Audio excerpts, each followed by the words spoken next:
What up, YouTube? It's your boy Dirrell coming to you from Colossal Boxing Talk. John. And there's also your boy Smooth Cat, Colossal Boxing Talk as well. And it's your boy John with Colossal. And we here with super middleweight and light heavyweight contender, the Matrix, Andre Dirrell. How you doing today, champ?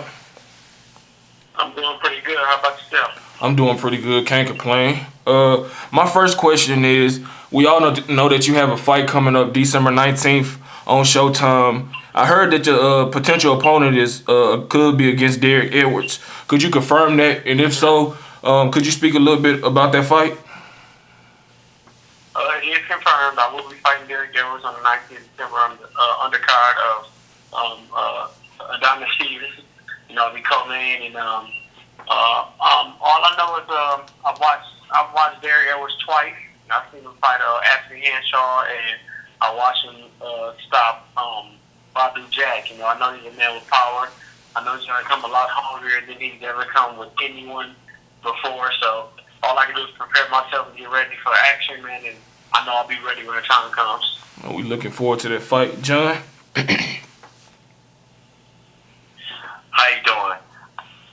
All right. The question I want to ask is, there's a lot of, I guess, casual people that watch boxing, and who don't know somebody of your character. So my question is, for fans not familiar with your work, what do you bring to the table, and why should you be a household name? Well, you can ask pretty much anyone who follows the sport of boxing. I'm talking about as far as coaches go, as far as announcers go, as far as the boxers. A lot of people know that I'm one of the most talented fighters in the division today, in the game, period. You know what I'm saying? I bring a lot of natural ability, but with that, I'm honing in on the skills of boxing, on the basics of boxing as well, and I'm learning to utilize the ring a lot more. So when my time comes, I won't have to worry about trying to make myself become a household name. That'll come naturally as well, because I've been in the position of where I felt my career was on the line, and I'm blessed with this second chance, and I'm going to utilize it the best to the absolute highest potential. So it's no rush for me. I just know what'll happen, and all I can do is work hard to prepare for it. So you'll see the speed, you'll see the reflexes, and on top of that, you'll see a better Andre Dirrell, something the fans will want to see. So as a household name, Andre Dirrell will be one in due time, definitely. Okay, Mike, go ahead. Okay. All right, Tim. Now, like we know, a few years back during the Super Six, you had the fight with Carl Froch, which ended up being your first vote. Now, I mean, I know you as a professional and as a competitor, you got that fire like you want to have that fight again. Would you be willing to go across the pond to fight Carl Froch in the rematch? I was asked that before, and it's really complex, because like I said, this is the second opportunity that I got to utilize. I got to take advantage of any opportunity that's presented to me at this point. That's how I feel, but I still ain't gonna be no fool, man. So under the right circumstances, I am willing to, but I mean, it would literally have to be the right circumstances. When I went over there the first time, all odds were stacked against me. He had 3 European judges along with 1 Mexican judge. The Mexican judge was the only one who gave me the fight.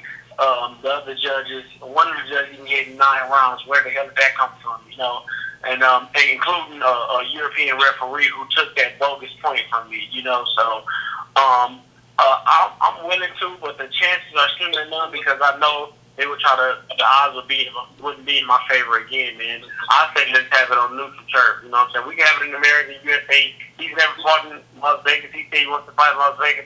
Fight me in Las Vegas, you know what I'm saying? So let's do it there, but I'm just ready to become world champion. Whatever it takes, you know what I'm saying? I'm willing to do it, but I want it on the even playing field at this point. That's where my mind is really set at, because as fighters, we work too hard. We put in too much time and too much effort to get ripped off, man. You know, it just ain't fair. It ain't fair to boxing. It ain't fair to the fighters. It damn sure ain't fair to the fans. You know what I'm saying? Need something that, but somebody they follow, people they look up to. You know what I'm saying? And people who's never gotten in the ring a day in their life, they judge it, and they're judging our fate. You know what I'm saying? And that was the outcome with the Fox Dirrell fight in the first place. You know, I know I won that fight. The world knew I won that fight, man. I was leaving England, and there was people telling me they drove down from other parts of England to see Fox knock me out, man. But I honestly won that fight, man. You know, and they would tell me that. But I hear it to this day. There's someone put behind me, but honestly, man, I just want to even playing field. If he beats me, he beats me. I give him all praise for that. But I know good and darn well he'll never be able to top me. I know it in my heart, man. So I want that decision when it's deserved. Speaking of that fight, I definitely thought that you won. In this Dirrell speaking, I definitely thought you won that fight. But like you said, the judges had other things in mind. Yeah, thanks a lot, man. Thanks a lot. Appreciate that. No problem. My second question is, I wanted to know if you are a promotional free agent or are you signed with someone? Because I know you was working with Dan Goosen before his untimely death. I'm not on any promotion. I'm just advised by Alan Heyman, you know, as is all the other fighters, you know, and we pick promoters as we go. You know, that's how we work, you know. So you can say I'm tied down, but because I'm comfortable where I'm at, you know, fighters don't like to give up their paychecks to any and everybody that they work with, man. If we get this a good opportunity for us not to, so no, promotional wise, I'm not tied down with anyone. Okay. John? Champ, I have a follow-up question to that. Since you speak of Alan Heyman, I mean, it seems like every fighter who's managed by him absolutely loves him. But other promoters, writers, managers, they always seem to think that, you know, he's holding boxing hostage. So can you tell us, from your perspective, what it's like being managed by Mr. Heyman? Well, my thing is this. I mean, you have to look at the reason why fans don't like him. You have to look at the reason why other promoters, you know, it's kind of on the iffy side about him. You know, he's one of the few, or possibly solely the only one that actually caters to his fighters. Now, I want to use that in a bad way because a lot of these fighters you see fighting, a lot of these championship fighters under Al Heyman's banner, you know, you do see that they're that they have a choice opponents, you know, and I guess that's just how they want to play the field. But nevertheless, Al Heyman gets that for them. You know what I'm saying? He's not in the rush to get in there with big fighters, and that could be a good thing and it could be a bad thing, you know. So, you know, but in every other promoter, you know, they want the top fights, you know, and I understand that completely, man. You know, but at the end of the day, man, you know, he just makes his fighters comfortable, man, and that's all you can pretty much ask for, man. You just want to be in the comfortable position, the comfortable setting, and Al always makes that happen, man. So I can understand why the other promoters are feeling like, you know, he's taking over boxing game because he's willing to do what they aren't, you know, and other fighters, like I said, man, you know, they get to pick and choose. Now, me myself, after I beat Fox, if he fights me, then there's other champions I want. I want tough fights all through my career. I'm not looking for cherry picking. I'm not looking for none of that. I'm looking for the tough fights because I know I'm the best fighter in this division, and I know it. And I know when my time comes, I'll be able to prove that, and I'm gonna get the fans they want to see. Definitely like to hear that. Mike, go ahead with your question. Okay, now speaking of fights that the fans want to see, it's still a lot of fans, myself included, and I'm pretty sure my colleagues as well. We're all very interested in potentially seeing Andre Dirrell versus Andre Ward somewhere down the line. What are your thoughts and takes on that fight? Man, my thoughts are I want to see Andre. Huh? I say if it comes to pass. Yeah. My thoughts on that is I want to see Andre Dirrell and Andre Ward meet. You know what I'm saying? But like I said, opportunity is best met when you're prepared. You know what I'm saying? And I know that like I said, I know my time will come. You know what I'm saying? But I want that I want that fight at its best. I want me at my best, and I want him at his best. I want him at his highest, and I want to be at my highest. You know what I'm saying? Very few fighters get to have that mega fight. You know what I'm saying? You see Manny Pacquiao picking and choosing his opponents.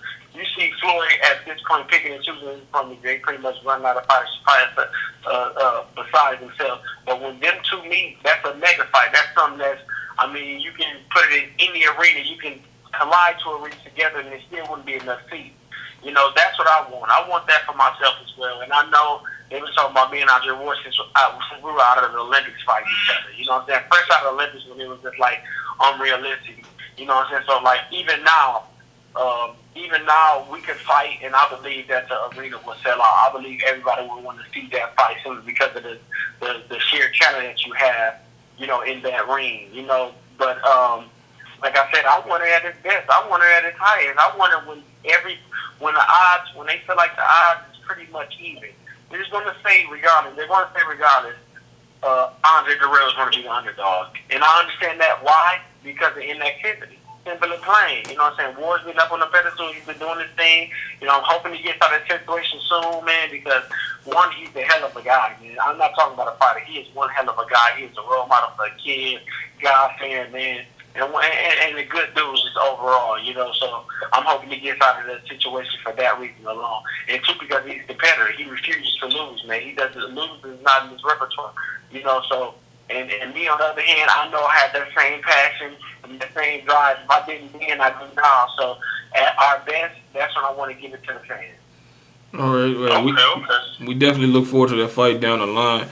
Speaking of super middleweight, I also wanted to get your thoughts on the landscape of not only the super middleweight division, but also the light heavyweight division. What are your thoughts on the fighters in each division?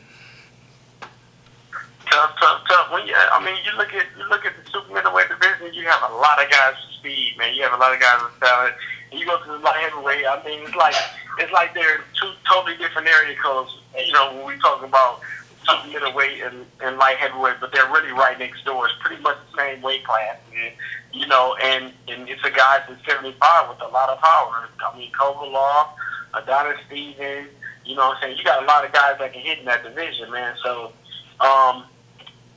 I think it's another tough weight class. It's beginning to be just like a middleweight weight class where it's action packed, and a lot of people want to see that division fight, man. So me on one hand, once I do my thing at 68 or in between, I definitely want to go up to 75 light heavyweight and do some things there as well. Definitely looking forward to you fighting in both weight classes. John, go ahead with your question. Okay, champ. All right. So one of the things that I've noticed over networks is that it's like a European fighter push. Manny Pacquiao has his following from the Philippines.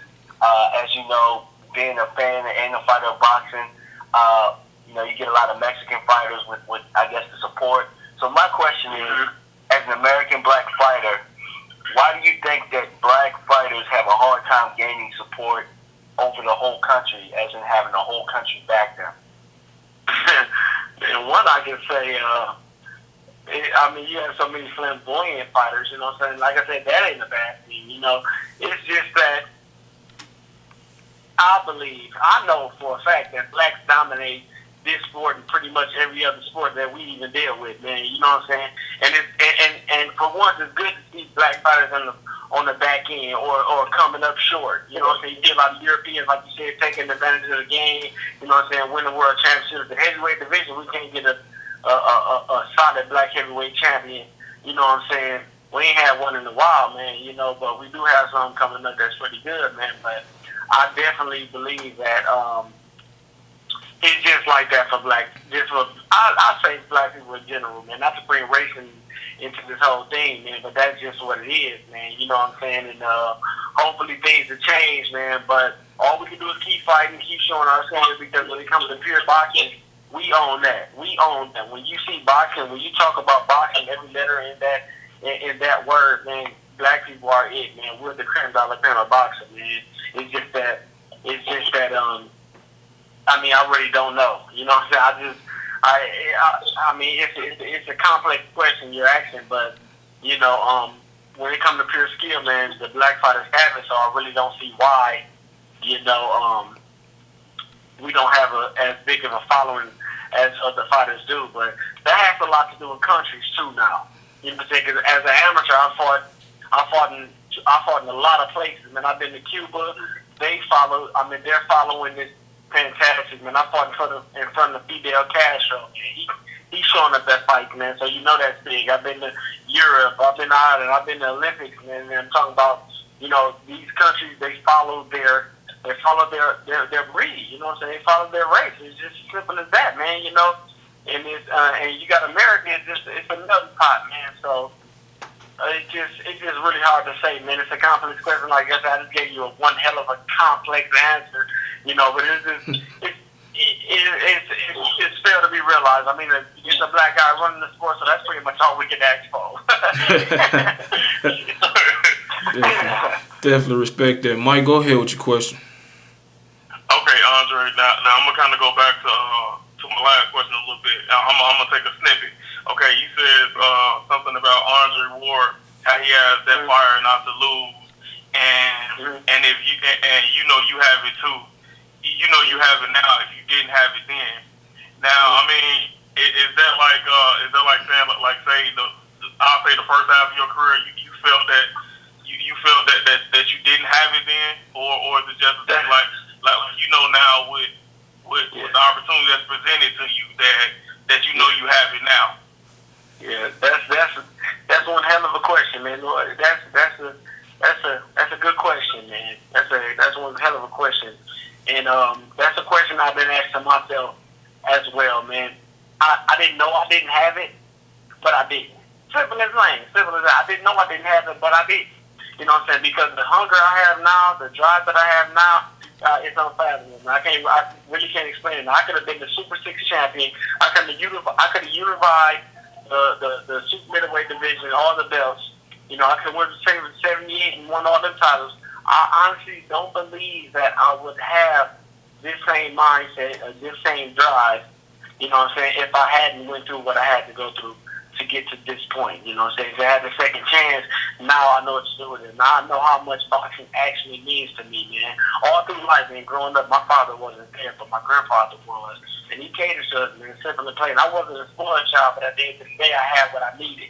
I didn't have what I wanted a lot, but I had what I needed. And it's safe to say that a lot of fighters, champions or not, they don't have that same love, that same, connection, that same kind of opportunities I had all through life growing up. I just had a drive to fight.